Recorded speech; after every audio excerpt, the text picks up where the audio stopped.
Muito bem.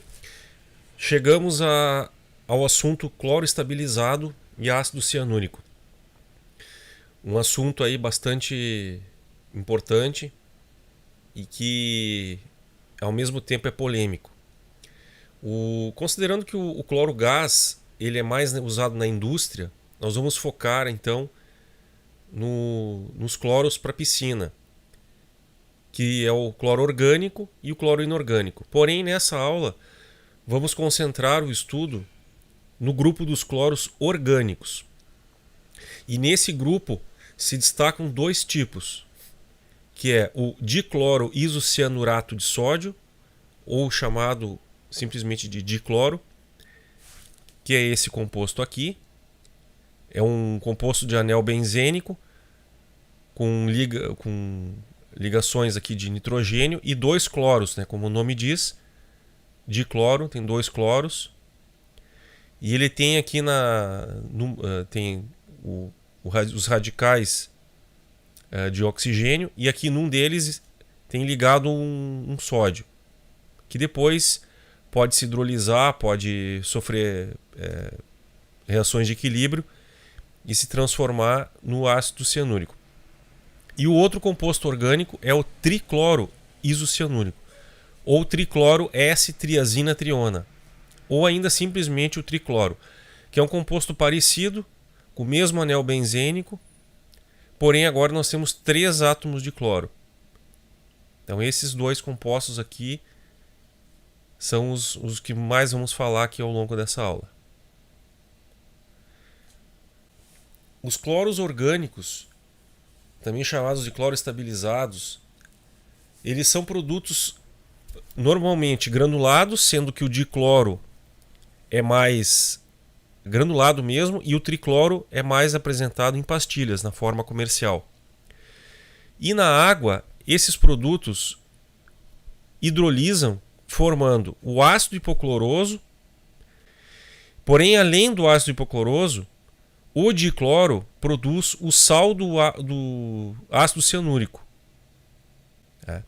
Então esse sal aqui, ele depois vai hidrolisar, vai gerar reações paralelas e pode vir a se formar o ácido cianúrico. Da mesma forma, o tricloro vai reagir com a água, vai produzir também o ácido hipocloroso, que é o agente sanitizante da água, e ele já vai gerar também o ácido cianúrico. Então, o ácido cianúrico ele é um composto aqui, um anel de benzeno com ligas de hidroxila. Bem, qual o motivo de se usar o cloro orgânico na água? Aqui nesse gráfico fizemos uma relação do cloro, do ácido cianúrico através do tempo. Então, de maneira geral, se chegou à conclusão de que quanto mais ácido cianúrico está presente na água, o cloro que vai permanecer é maior. Vamos fazer aqui algumas considerações, já podemos fazer, né, a respeito do ácido cianúrico. Bem, o símbolo internacional para designar o ácido cianúrico é CYA. Isso vai aparecer muito na literatura e mesmo na literatura nacional. Bem, existem até para a venda produtos que são o próprio ácido cianúrico. Ele é vendido como estabilizante de cloro. No comércio não é muito comum, é até difícil de encontrar, mas existe para vender.